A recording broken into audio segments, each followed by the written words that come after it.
جی welcome back خواتین و حضرات، آپ کا پروگرام صبح ہدایت اور ہم آپ کی خدمت میں حاضر ہیں، اور ابھی آپ کو کچھ ہی دیر میں ہم ٹاپک بھی بتائیں گے کہ آج کا کیا ہوگا، لیکن اس سے پہلے آپ کو معلوم ہے کہ وقفے کے بعد ہمارا سیگمنٹ ہوتا ہے عالمی جائزہ، جو کہ علی بھائی لے کر آتے ہیں، تو ہم عالمی جائزے کے لیے چلتے ہیں علی بھائی کی طرف۔ ناظرین، عالمی جائزہ سے قبل ہم آپ کو نماز کی ٹائمنگ اپڈیٹ کرواتے ہیں، تو نماز کی ٹائمنگ اپڈیٹ کر لیجئے۔ آج ظہرین ہوگی 12:57 12:57 پہ، اور مغربین ہوگی 8:56 8:56، اور فجر انشاءاللہ کل انجام پائے گی 3:15 یعنی 3:15 پہ۔ تو یہ تو تھی نماز کی ٹائمنگ۔ امید کرتے ہیں کہ آپ نے نماز کی ٹائمنگ نوٹ فرما لی ہوں گی، اور اس کے بعد اپنے سیگمنٹ عالمی جائزہ کی طرف، اس میں جو خاص خبریں ہیں، جو ٹاپ سٹوریز ہیں، اس کو جو ہے وہ ذکر کرتے ہیں کہ ابھی بریکنگ آئی ہے کچھ دیر پہلے کہ نیپال میں پھر زلزلے کے جھٹکے محسوس کیے گئے ہیں، اور ریکٹر اسکیل کے اس کی زلزلے کی شدت 7.1 ہے، اور وہ نیو دہلی تک جو ہے وہ جھٹکے محسوس کیے گئے۔ لوگ گھبرا کے جو ہے وہ گھروں سے باہر نکل آئے ہیں۔ ابھی آپ نے دیکھا کہ اس سے پہلے بھی جو ہے وہ زلزلے سے کتنا نقصان ہو چکا ہے، تقریباً 8,000 لوگ جو ہے وہ جان کی بازی ہار چکے ہیں، بڑے پیمانے پر تباہی ہوئی ہے، اور یہ دوبارہ جو ہے وہ اتنا شدید زلزلہ آیا ہے، اور ابھی خبریں اس کے اوپر فردر جو ہے وہ آ رہی ہیں۔ اور آگے چلیں گے، دیکھیں گے پاکستان میں آپ کچھ عرصے سے سہولت مرزا کا کیس چل رہا تھا، اور وہ اس کے اوپر ٹائم بڑھ رہا تھا، مگر ان کو کل جو ہے وہ مت جیل میں پھانسی دے دی گئی پاکستانی صبح 4:30 بجے۔ 16 سال قبل KESC کے ڈائریکٹر KEC کے مینیجنگ ڈائریکٹر شاہد حامد کے قتل میں ان کو سزائے موت سنائی گئی تھی۔ تحریک انصار اللہ کا امریکہ اور سعودی جارحین کو شکست۔ تحریک انصار اللہ کے ذریعے کہ ان کی جو مقاومت ہے اور ان کی جو ڈٹے ہوئے ہیں، جس طرح آپ دیکھ رہے ہیں کہ وہاں کتنی زبوں حالی کا شکار ہے، میڈیکل جو ہے وہ بالکل ایکوپمنٹ کی سپلائی نہیں ہے، بچوں کو پینے کا پانی تک نہیں ہے، مگر ان کے عزم اور ارادے نے پوری دنیا کے آزاد مبصرین یہ خیال کر رہے ہیں کہ امریکہ اور سعودی جارحین کو شکست سے انہوں نے دوچار کر دیا ہے۔ ایرانی مذاکرات کار ویانا اب پہنچ گئے ہیں، اور مذاکرات جو ہے وہ دوبارہ اپنے ایک منطقی انجام کی طرف رواں دواں۔ شام میں النصرہ فرنٹ کا کمانڈر اور درجنوں دہشت گرد جو ہے وہ ہلاک ہو گئے ہیں۔ شام سے آپ دیکھ رہے ہیں کہ پہلے جس طرح خبروں میں روز شام کا ذکر ہوتا تھا، کہیں نہ کہیں اب آپ وہ خبریں جو ہے وہ معدوم پڑتی چلی آ رہی ہیں، اور چونکہ وہاں پر شامی فوج کی کامیابیاں ہو گئی ہیں، اور جن علاقوں میں دہشت گردوں نے قبضے کیے ہوئے تھے، جو ان کے پاس تھے، اب وہ دھیرے دھیرے کر کے وہاں سے پسپائی اختیار کر رہے ہیں، وہاں پہ ختم ہو رہے ہیں، اور ان کو پیچھے ڈھکیلا جا رہا ہے۔ سعودی بادشاہ کا ملک میں بغاوت کے خوف سے امریکہ کا دورہ ملتوی۔ سعودی عرب سے آپ کو ہم جو ہے وہ تفصیلی آج اپڈیٹ کریں گے کہ وہاں پر کیا کیا معاملے ہو رہے ہیں۔ ابھی جو مین ٹاپ سٹوریز ہیں وہ ہم آپ کو پڑھ کے سنا رہے ہیں، اس کے بعد اس کے اوپر جو ہے وہ انشاءاللہ بات کریں گے۔ سعودیہ کے حالات دیگرگوں، قطیف شہر میں کئی پولیس اسٹیشنوں پر عوام کا کنٹرول۔ سعودی عرب کے ولی عہد گھر میں نظر بند، مقرن کے قتل کا خدشہ۔ شاہی دربار کے سربراہ کو پھانسی۔ یہ تو تھیں آج کی بالکل لیٹسٹ تازہ ترین خبریں تھیں۔ اب اس کے اوپر دیکھیں گے کہ اس کی ڈیٹیل نیوز کے اندر کیا ہے۔ سعودیہ کے حالات جیسے کہ ابھی میں نے کہا کہ بہت دیگرگوں ہیں، 2-3 طرف سے سعودیہ کے اوپر اسٹرائک ہے، کیونکہ ان کا نظام مکمل ظلم کے اوپر مبنی ہے، اور انہوں نے شدید انسانی حقوق کی پامالی کی ہے، جس کی ایک ادنا سی مثال کہ وہاں پر عورتوں کو ڈرائیونگ پر آج تک جو ہے وہ آپ نے دیکھا کتنی سختی اور قدغنیں ہیں، اور یہ تو ایک بہت معمولی چیز ہے، مگر وہاں پر انسانی مطلب ایک المیہ ہے کہ وہاں پر ہیومن رائٹس کی جو NGOs ہیں ان کے لیے کوئی کام کرنے کا کوئی موقع نہیں ہے۔ اگر وہ کوئی آدمی جیل میں چلا جاتا ہے، اس کو پریزن میں لے جاتے ہیں، تو پھر وہ ان کے رحم و کرم پر ہوتا ہے کہ وہ اس کو 20 سال بعد چھوڑیں، 30 سال بعد چھوڑیں، یا وہ جیل کے اندر ہی مر جائے، کیونکہ وہاں پر کسی چیز کی سنوائی نہیں ہوتی۔ آئے دن آپ دیکھتے ہیں کہ پاکستانیوں کے سر جو ہے وہ قلم کیے جاتے ہیں، اور الزام ڈرگ کے اوپر لگایا جاتا ہے، کہ ضروری نہیں کہ یہ تمام لوگ ڈرگ اسمگلر ہی ہوں، بلکہ وہاں پر جو بھی ان کی رینج میں آ جاتا ہے، اور اس کے اوپر کوئی نہ کوئی الزام لگا کے اس کا سر مار دیا جاتا ہے۔ یہ پوری دنیا کو معلوم ہے، بالکل آشکار ہو چکا ہے کہ یہ اسلامی نظام کا کہہ کر، مگر وہاں پر شدید انسانی حقوق کی جو ہے وہ پامالی بدستور جاری ہے، جس کا ریئیکشن تو ایک دن آنا تھا۔ تو قطیف کے اندر جو کہ پورے شیعہ نشین شہر ہیں اور تمام آئل کی تیل کی دولت سے مالا مال ہیں، وہاں پر عرصہ دراز سے مطلب سالوں سے جو ہے وہ ان کو غربت کے اندر غربت کی چکی میں پیسا جا رہا ہے. وہاں پر نہ پینے کا صاف پانی ان کو مہیا ہے, نہ وہاں پر اسکول کالجز ہیں, نہ اس حساب سے یونیورسٹیز ہیں. جس لیول پہ ریاض میں اور مختلف دوسرے شہروں میں فیسلٹیز ہیں, اس حساب سے دیکھتے ہوئے وہاں پر بالکل نچلے تیسرے درجے کا جو ہے ان کو شہری بنا کے رکھا ہوا ہے. تو اس کا ریئیکشن آنا شروع ہوا ہے کہ قطیف میں ابھی ہم نے آپ کو اپڈیٹ کیا کہ کئی پولیس اسٹیشنوں کے اوپر جو ہے وہ عوام نے کنٹرول حاصل کر لیا. وہاں پر بڑے پیمانے پر جو ہے وہ غصے کی لہر جو ہے وہ ایجاد ہوئی ہے, کیونکہ آیت اللہ شیخ باقر النمر کو جو ہے وہ پھانسی کا حکم جو ہے وہ اس کے اوپر عمل درآمد کرنے کا نیت اور ارادہ رکھتے ہیں, جو کہ پوری دنیا میں اس پر جو ہے وہ احتجاج کا بھی سلسلہ دوبارہ شروع ہو رہا ہے. کیونکہ شیخ نمر وہ بانگ دہل بات کرنے والے عالم دین ہے سعودیہ کے. آپ نے دیکھا کہ ان کو کس طرح سے گن شاٹ کر کے ان کو زخمی حالت میں اریسٹ کر لیا گیا تھا. یہ تو ان کے سعودیہ کے اندر کی حالات ہے. دوسرا جو ان کو خلفشار کا سامنا ہے وہ یمن کی جنگ پر ہے, جو کہ انہوں نے بالکل غیر قانونی طور پر یک طرفہ اپنے تمام پورے خاندان کو بھی اپنے ساتھ نہیں ملایا, ہم خیال نہیں کیا, اور یمن کے اوپر اپنے بیرونی آقاؤں کے کہنے پہ چڑھائی کر دی, جس میں ان کے خاندان میں شدید پھوٹ پڑ گئی. آپ نے دیکھا کہ مقرن کو جو پہلے ڈسمس کیا گیا تھا, ولی عہد کے عہدے سے برطرف کیا گیا تھا, پھر اب ان کو خطرہ پیدا ہوا کہ یہ شاہ سلمان کے اوپر جو ہے وہ حملہ کریں گے, تو ان کو نظر بند کر دیا اور شاہی دربار کے سربراہ کو پھانسی کی اطلاع آ رہی ہے. تھوڑی سی اس کی ڈیٹیل نیوز جو ہے وہ میں آپ کو پڑھ کے آپ کے سامنے آپ کے ساتھ شیئر کرتا ہوں, پھر اس کے اوپر اور بات کرتے ہیں. البیت نیوز ایجنسی کی رپورٹ کے مطابق شہزادہ مقرن بن عبدالعزیز کو گھر میں نظر بند کرنے کے علاوہ ان کو موبائل فون, انٹرنیٹ کے استعمال کی سہولت سے بھی محروم کر دیا گیا. اسی طرح ان پر اپنے محل میں کسی بھی قسم کی ملاقاتوں میٹنگوں سے بھی روک دیا گیا. کچھ دنوں قبل سعودی شاہ سلمان بن عبدالعزیز نے اپنے ولی عہد مقرن بن عبدالعزیز کو برطرف کر کے وزیر داخلہ محمد بن نائف کو اپنا جانشین جو مقرر کیا تھا. اس روز سے سعودی شاہ کے اقدامات اس بات کا باعث بنے ہیں کہ آل سعود خاندان کی دوسری نسل کے افراد جو ہے وہ آل سعود خاندان کی دوسری نسل کے افراد سعودی عرب کی کلیدی عہدوں پر فائز ہو جائیں.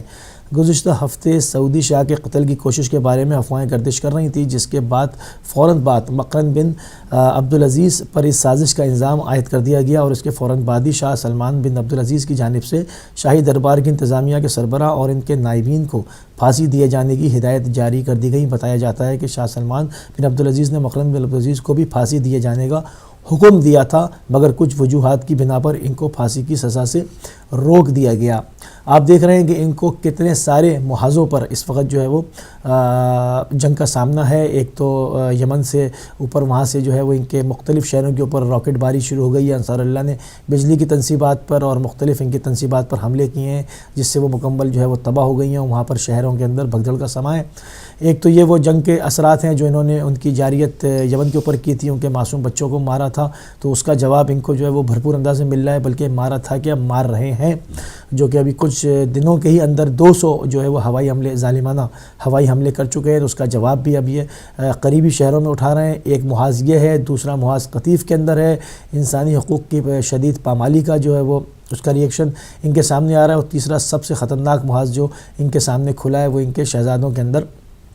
جو ہے وہ بغاوت کا ہے. چونکہ یہ جن لوگوں کو انہوں نے ڈسمس کیا ہے, یہ کہا جاتا ہے کہ یہ پورے شاہی خاندان کے اندر بہت زیادہ جو ہے وہ اثر و رسوخ رکھتے ہیں, اور ان کے جو ہے وہ بہت, کیونکہ مختلف کوئی نیشنل گارڈ کا سربراہ ہے تو کوئی کسی اور ادارے کا سربراہ ہے. انہوں نے تو جن لوگوں کو برطرف کیا ہے تو ان کی پوری لابنگ ہے, اور وہ شدید ان کے لیے خطرہ بن کے سامنے آ گئے. ابھی جیسے یہ خبر آئی ہے, یہ 1-2 دن سے آ رہی ہے, مگر ہم نے اس کو روکا ہوا تھا. ہم اس کو اور دیکھ رہے تھے, اس کو ہم انتظار کر رہے تھے کہ یہ اور ذرا مستند جو ہے وہ ادارے کی طرف سے شائع ہو, تو پھر ہم اپنے ناظرین کے لیے اس کو سامنے لے کر آئیں. یہ خبر تو یہ بہت پہلے سے جو ہے وہ گردش کر رہی تھی کہ شہزادہ مقرن کو جو ہے وہ پھانسی کے آرڈر دے دیے گئے ہیں اور ان کو بند کر دیا گیا ہے. مگر ابھی بھی جو ہے وہ جتنی اطلاعات آئی ہیں وہ ہم نے آپ کے سامنے شیئر کی ہیں, مگر ابھی بھی جو اندر کچھ ہو رہا ہے وہ چیزیں ابھی سامنے آنے میں ٹائم لگے گا کہ آیا, کیونکہ اس پہ بھی ابہام پایا جاتا ہے کہ شہزادہ مقرن کو پھانسی کے آرڈر دیے گئے تھے, کیا پھانسی دی گئی ہے یا نہیں ہے, کیونکہ ایک اور شہزادہ جو ہے وہ لاپتہ ہے. تو اس طرح سے اندر جو ہے وہ کافی گڑبڑ ہو رہی ہے آل سعود کے اندر، اور ان کو اپنی حکومت بچانے کا جو ہے نا اب لالے پڑ گئے ہیں، اور اس کے اوپر ان کے بیرونی آقا بھی جو ہیں وہ بھی بہت شدید تشویش میں مبتلا ہو چکے ہیں، کیونکہ ان کے اندر جو ہے وہ تلوار چل رہی ہے، یہ وہ رکنے کا نام نہیں لے رہی، کیونکہ ان کی پالیسیز سراسر غلط تھیں، اور دوسرے جو بڑے شہزادے ہیں ان کو اعتماد میں نہیں لیا، اور ان کو ان کے کلیدی عہدوں سے برطرف کر کے جو ہے وہ یہ سارا معاملہ کھڑا ہوا ہے۔ بہرحال خدا کا جو ہے وہ قانون ہے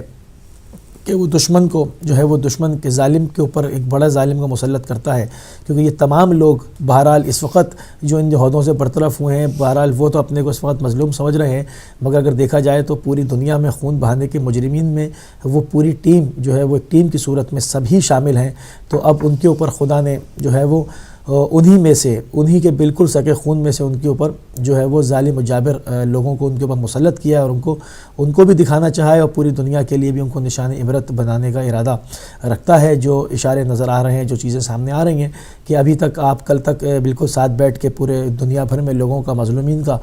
خون بہا رہے تھے، مگر آج وہی لوگ ساتھ آپ کے ہم نوالا، ہم پیالہ جن کو کہیں گے، وہ انہوں نے آپ کو اٹھا کے جو ہے وہ نظر بند کر دیا ہے اور آپ کی پھانسی کے آرڈر دے دیے ہیں۔ تو اس کے اندر کتنا بڑا اشارہ ہے، اور کتنے پوری دنیا کے لیے نصیحت ہے اور نشان عبرت بن جائیں گے یہ لوگ آپس میں، کیونکہ جو بھی مظلوم انسانوں کا خون بہاتا ہے اس سے بلا تفریق کہ کس کا تعلق کس مذہب سے ہے، وہ کیا نظریہ رکھتا ہے، کیونکہ بنیادی طور پر وہ انسان ہے، اور اپنا بنیادی حقوق انسان ہونے پر تو وہ خدا نے جو اس کو دیے ہیں وہ محفوظ رکھتا ہے۔ تو جب اس کی پامالی کی جائے گی اور اس کا خون بہایا جائے گا، اس کے بچوں کو یتیم کیا جائے گا، اس کی عورتوں کو بیوہ کیا جائے گا، اور اس کے گھر اجاڑے جائیں گے، اور پورے مسلم معاشرے کے اندر قتل و غارت گری اور آفت کا بازار جو ہے وہ گرم کیا جائے گا۔ ہر طرف سے اس ٹائپ کی خبریں کہ کہیں پہ بم دھماکے ہو رہے ہیں، کہیں کالا دھواں اٹھتا ہوا نظر آ رہا ہے، کہیں خون بکھرا ہوا ہے، کب تک اور آخر کب تک؟ تو جب تک آپ یہ کرتے رہیں گے تو خدا بھی اس کا بندوبست کرتا ہے، اور ظالم کو ظالم کے ذریعے سے نابود کرتا ہے۔ یہ خدا کا جو ہے وہ قانون رہا ہے۔ آپ اگر اس کو پوری انسانی تاریخ میں اگر آپ نظر دوڑائیں اور اس کو بغور اس کے اوپر مطالعہ فرمائیں تو آپ کو بہت آسانی کے ساتھ دور حاضر سے بھی ایسے بہت سارے ظالم و جابروں کا انجام آپ دیکھ لیں گے کہ وہ ان کے اوپر ان سے بڑا جابر جو ہے وہ خدا نے مسلط کیا۔ یہ نہیں کہ وہ ان کو سزا جو کوئی نیک آدمی دے رہا ہے، بلکہ ظالم کے اوپر بعض دفعہ ظالم زیادہ تر بلکہ دیکھا گیا ہے کہ ظالم پر ظالم آ جاتا ہے اور وہ اس کو تہس نہس کر ڈالتا ہے۔ تو بہرحال مظلومین کی جیت ہوگی، دیر صحیح مگر درست ضرور آئے گی، کیونکہ خدا کے کاموں میں جو ہے وہ جو وہ ارادہ کر لیتا ہے اس کو ٹالنے والی کوئی قوت نہیں، کیونکہ وہ سب سے بڑی قوت ہے۔ تو اسی کے ساتھ جو ہے وہ ہمارے سیگمنٹ کا اختتام ہوتا ہے۔ جو جتنی خاص خبریں تھیں وہ ہم نے آپ کے سامنے رکھیں، اور جو لوگ اس کے شائقین ہیں جو انٹرنیٹ کے اوپر جا کر ان کو براؤز کرتے ہیں، کہ امید ہے کہ وہ ان نکات کے اوپر مزید جو ہے وہ پیگیری کریں گے، اور ان کو اس میں تمام اور خبریں جو ہیں وہ بھی مل سکیں گی۔ تو چلتے ہیں سسٹر سحر کی طرف۔ جی علی بھائی، بہت شکریہ آپ کا، آپ نے بہت تفصیلی جو ہے وہ عالمی جائزہ پیش کیا، اور آج کل ہمارے ارد گرد کیا ہو رہا ہے، ہمارے اپنے ملکوں میں کیا ہو رہا ہے، اور ہماری ارد گرد جو ہے وہ جو موجود جو مختلف علاقے ہیں، مختلف ملک ہیں، ان کی صورتحال، سیاسی صورتحال کیسی ہے، اس کے بارے میں بھی آپ نے بتایا۔ بہت شکریہ۔ آج ناظرین آپ کو بتاتے چلیں، آج ہمارا ٹاپک ہوگا نظم و ضبط اور انسانی زندگی۔ نظم و ضبط کی انسانی زندگی میں کیا اہمیت ہے، آج ہم اس پر بات کریں گے، اور یہ کس طرح سے اثر انداز ہوتی ہے ہماری روزمرہ زندگی پر بھی۔ اور نظم و ضبط میں سمجھتی ہوں کہ انسان کو حیوان سے جو ہے وہ جو ایک سب سے بڑی جو لائن ہے، فرق کی جو لائن ہے جو ان کو واضح طور پر ثابت کرتا ہے، وہ نظم و ضبط ہی ہے۔ نظم و ضبط ہی ہے جو زندگی میں ہونا بہت ضروری ہے۔ اور یہ لفظ جو ہے نظم یا ضبط اس قدر اہمیت کا حامل ہے کہ ہر کہیں اس کی موجودگی محسوس ہوتی ہے۔ اگر آپ غور کریں، اگر آپ دیکھیں، اپنے ارد گرد نظر دوڑائیں، شاید جو ہم جن باتوں کو ہم یوزلی عام طور پر روزمرہ اگنور کر دیتے ہیں، جہاں پر نظم و ضبط نہیں ہے، وہاں پر افراتفری اور غلط نتائج ہی نظر آئیں گے۔ آپ دیکھیں گے دنیا کا ہر کام جو ہے وہ کسی نہ کسی ضابطے کے تحت ہوتا ہے۔ یہ زمین و آسمان، یہ چاند، ستارے اور سورج کسی نظام کے تحت ہی کام کر رہے ہیں، کسی نظم و ضبط کے تحت ہی کام کر رہے ہیں۔ یہ سب جو ہیں وہ کسی قاعدے یا قانون کے تابع رہ کر چل رہے ہیں۔ سورج کی گرمی، اس کی چمک، چاند کی دمک، لیل و نہار کا گھٹنا بڑھنا، موسموں کا تغیر و تبدل، یہ سب کچھ ایک قانون کے تحت ہو رہا ہے۔ ان سب کا جو ہے یہ سورج جب نکلتا ہے، جب غروب ہوتا ہے، زمین گھومتی ہے اور رات اور دن جو ہیں وہ پیدا ہوتے ہیں، تو یہ سب کا ایک وقت مقرر ہے، کوئی اپنی جگہ سے آگے پیچھے نہیں ہوتا، ایک سیکنڈ بھی ادھر ادھر نہیں ہوتا. اور اگر آپ جانتے ہیں کہ اگر یہ اپنی نظم و ضبط میں نہ رہیں تو دنیا میں جو ہے وہ قیامت برپا ہو سکتی ہے. اور اسی سب قانون کی بدولت ہے حیوانات، نباتات، جمادات بھی ایک مخصوص قاعدے کتابیں ہیں. اگر کائنات کی ہر چیز کے لیے کوئی قاعدہ مقرر ہے اور وہ اس قاعدے سے باہر نہیں نکل سکتی. ندی، نالے، دریا، سمندر بھی ایک خاص ضابطے کے تحت بہتے ہیں. پھلدار اور پھولدار درخت بھی کسی قانون میں ہی جکڑے ہوئے ہیں اور اسی طرح سے ختم ہوتے ہیں. کوئی چیز، کوئی انسان، کوئی مخلوق جو اس کرۂ الارض میں پائی جاتی ہے، جس کائنات میں پائی جاتی ہے، وہ کوئی بھی وہ ہے وہ قانون اور ضابطے سے باہر نہیں ہے. انسان کے جسم میں ایون جو اعضاء بنائے گئے ہیں، جو سارے کے سارے اپنے مخصوص ضابطے اور نظم کے ساتھ کام کرتے ہیں. اگر آپ دیکھیں کہ جسم کا ایک بھی فنکشن جو ہے، ایک بھی سسٹم جو ہے وہ تھوڑا سا بھی خراب ہو جائے تو پورا جسم جو ہے اسے سفر کرتا ہے اور آپ کی جو آپ جس قاعدے کے تحت کام کر رہے ہوتے ہیں وہ آپ نہیں کر سکتے. تو آج جی علی بھائی نظم و ضبط کی اہمیت ہماری زندگی میں بہت ہی خوبصورت جو ہے وہ آپ نے اس کو ڈیفائن کیا. بالکل ایسا ہی ہے. اور اگر ہم اس کے مذہبی پہلو کو بھی دیکھیں تو نماز کیا ہے؟ نماز بھی آپ کو ٹائم مینجمنٹ سکھاتی ہے. صحیح. کیونکہ نماز کے ٹائمنگ کا رکھنا اور اس کے اوپر اول وقت کا حکم دینا، تو خدا کی طرف سے کوئی انسان کو اذیت دینا مقصود خدا نخواستہ نہیں تھا کہ انسان کو 5 ٹائم جو ہے وہ اذیت دی جائے کہ بھئی صبح کو اپنی نیند ترک کر کے اٹھو اور نماز پڑھو، اور جہاں پر گرم پانی میسر نہیں ہے اور سرد علاقے ہیں تو ٹھنڈے ٹھنڈے پانی سے وضو کرو. تو اس سے مراد لوگوں کو اذیت دینی نہ تھی، بلکہ انسان کی زندگی میں ٹائم مینجمنٹ میں ان کو پکا کرنا تھا اور راسخ کرنا تھا کہ ان کے اندر جو ہے وہ ٹائم مینجمنٹ آ جائے. وہ اپنی اور جب ٹائم مینجمنٹ انسان کی پکی ہو جاتی ہے تو آپ دیکھتے ہیں بعض دفعہ کتنی اخلاقی مطلب اچھی خاصی شخصیت ہوتی ہے انسان کی، مگر بعض ایک چھوٹی سی چیز سے اس کی شخصیت خراب ہو جاتی ہے. مطلب آپ نے کسی کو ٹائم دیا اور آپ ٹائم کے پابند ہیں، آپ پنکچوئل ہیں، آپ ویٹ کر رہے ہیں، تو آپ کی امید یہ ہوتی ہے کہ ٹائم سے 5 منٹ قبل یہ انسان آ جائے گا. مگر جب وہ نہیں آتا اور آدھے گھنٹے بعد آتا ہے اور اس کے اوپر اس کو کچھ احساس بھی نہیں ہوتا، کیونکہ وہ اس کا عادی ہوتا ہے، کیونکہ اس کی ٹائم مینجمنٹ جو ہے اکثر ڈسٹرب ہوئی ہے، اور آپ نے 9 بجے کا اور وہ 9:30 بجے آیا اور آگے اس کو کوئی احساس بھی نہیں ہے. تو جس آدمی کی ٹائم مینجمنٹ اچھی ہوگی اسے یہ چیز بڑی ناگوار گزرے گی اور بڑا اس کے اوپر وہ نالا ہوگا کہ یار کہ یہ مطلب یہ کس طرح کا انسان ہے کہ مطلب اتنا لیٹ جو ہے وہ یہ تشریف لائیں اور کوئی ان کو اس چیز کا احساس و ادراک نہیں ہے. تو مگر جو لوگ اس چیز کی پابندی کرتے ہیں اور اس کے اوپر جو ہے وہ خاص توجہ دیتے ہیں تو ان کے لیے زندگی کا ایک ایک لمحہ بڑا قیمتی ہوتا ہے. اور وہ اس سے جو ہے وہ کیونکہ پوری زندگی انسان کی نپی تلی ہے. ایسے کہا جاتا ہے کہ سانسیں، جو کہ اقوال معصومین میں بھی بعض دفعہ آتا ہے کہ تمہارا ہر گزرا ہوا دن تمہیں جو ہے وہ قبر سے قریب کر رہا ہے، یا تمہاری گنی ہوئی سانسیں ہیں جو بتدریج کم ہو رہی ہیں اور تم موت سے قریب ہو رہے ہو. تو انسان میں انہی سانسوں میں اس نے جوان ہونا ہوتا ہے، انہی سانسوں کے اندر اس نے اپنی آل اولاد کا بندوبست کرنا ہوتا ہے، انہی سانسوں کو استعمال کر کے اس نے اپنی کسب معاش کرنی ہوتی ہے. یہی تمام چیزیں ہیں، انہی کے اندر وہ اپنے لیے آخرت کے درجے بناتا ہے، دنیا بھی سنوارتا ہے، آخرت بھی سنوارتا ہے. تو اگر ٹائم مینجمنٹ نہیں ہوگی تو یہ تمام چیزیں ڈسٹرب ہو جائیں گی. اور اس کی مثال آپ نے بڑی خوبصورت دی کہ پورے کائنات کا جو فلکی نظام ہے کہ اس میں سورج کا نکلنا، اس کے بعد چاند کا نکلنا، اس کے بعد ستاروں کا نمودار ہونا، دن اور رات کا آنا جانا، لیل و نہار کا آنا جانا، مطلب اگر اس میں ایک چیز بھی ڈیلے ہو جائے تو پورا سسٹم کولیپس کر جائے گا اور قیامت نازل ہو جائے گی. تو بالکل اسی طرح سے انسان کی زندگی بھی ایسے ہی ہے. شب و روز کے اوپر ہے کہ یہ تمہارے جاگنے کا ٹائم ہے، یہ سونے کا ٹائم ہے، یہ کھانے کا ٹائم ہے، یہ کسب معاش کا ٹائم ہے. تو اگر میں سمجھتا ہوں جس انسان کی اگر اس کے اندر نظم و ضبط نہیں ہے تو اس سے اخلاقی برائیاں بھی جنم لے سکتی ہیں، اور مطلب اس کو یہ نہیں پتا ہوگا وہ کیا کہہ رہا ہے، کیا بات کر رہا ہے. تو اس پہ ہمارے لائیو نمبر بھی ہم نے کھول دیے ہیں، اور اس کے اوپر آپ کو پتہ ہے کہ جو ہمارے کالرز ہیں وہ بڑی ڈیفرنٹ مختلف اینگل سے بھی جو ہے وہ نہیں لا سکتے. جی ہاں، جو ہیں ہمارے کالرز وہ جی ہاں اس سے جو ہے وہ مختلف موضوع اور مطلب مختلف اینگل جو ہے وہ اس کے اوپر بھی جو ہے وہ انشاءاللہ بات ہوگی. آج ہم کرتے رہیں گے نظم و ضبط پر اور انسانی جو زندگی ہے اس پہ اس کے اثرات جو ہیں ان پر ہم بات چیت کرتے رہیں گے. آپ تھوڑا سا غور و خوض کرنے کی ضرورت ہے، تھوڑا سا نظر دوڑانے کی ضرورت ہے. آپ دیکھیں کہ